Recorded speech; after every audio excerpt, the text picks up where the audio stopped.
सुप्रभात बच्चों, हिंदी की कक्षा में आपका स्वागत है। आज हम ज्ञान सागर की कक्षा 8वीं के पहले पाठ का अध्ययन करेंगे। जो हमारा पहला पाठ था हम पंछी उन्मुक्त गगन के, इस कविता का हम अध्ययन कर चुके हैं।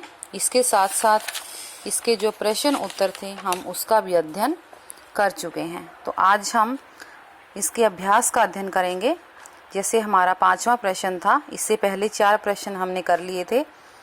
उचित उत्तर पर सही का निशान लगाइए।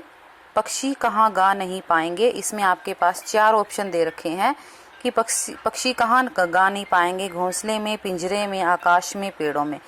तो पक्षी पिंजरे में रहकर गा नहीं पाएंगे।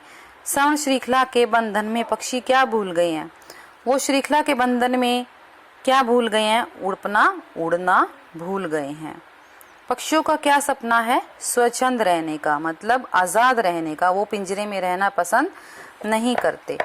कविता की पंक्तियां पूरी कीजिए। आपका 6 क्वेश्चन है। यह कविता की 4 पंक्तियां हैं जो कविता में से ही दी गई हैं। ये आपने शब्दों को भरकर पूरा करना है। बस सपनों में देख रहे हैं तरु की फुनगी पर झूले, या तो क्षितिज मिलन बन जाता या तंती सांसों की डोरी। इसके बाद हम भाषा की बात का अध्ययन करेंगे। प्रश्न पहला है, दिए गए विशेषों के लिए कविता में आए विशेषण शब्द लिखिए। अब आपकी कविता में कुछ शब्द आए थे, पंख, गगन, कटोरी, निबोरी।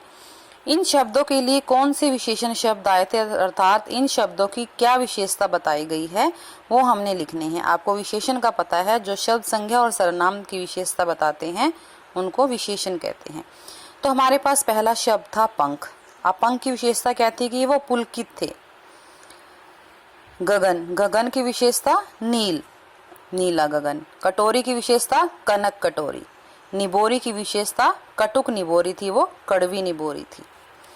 अब आपके पास है, नीचे लिखे क्रिया शब्दों को शब्दकोश के क्रमानुसार क्रम संख्या दीजिए। अब आपके पास कुछ शब्द दे रखे हैं। ये शब्द आपने शब्दकोश में के अनुसार लिखने। जैसे आप इंग्लिश में डिक्शनरी करते हो, वैसे हिंदी का शब्दकोश होता है, उसके अनुसार आपने शब्द लिखने हैं। इसका मतलब है, जैसे हमारे पास पहले उड़ान शब्द है।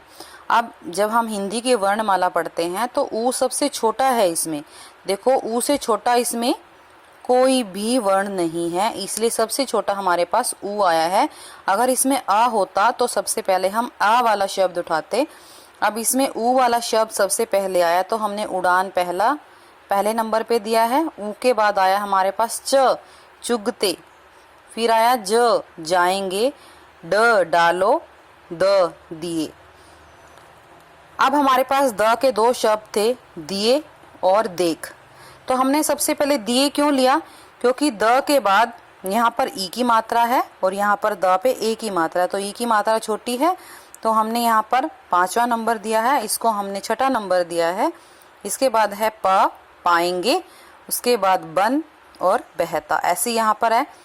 ब के बाद यहाँ पर न है और इसके बाद यहाँ पर ह बड़ा है, इसलिए हमने इसको 8वां नंबर दिया, इसको 9वां दिया है।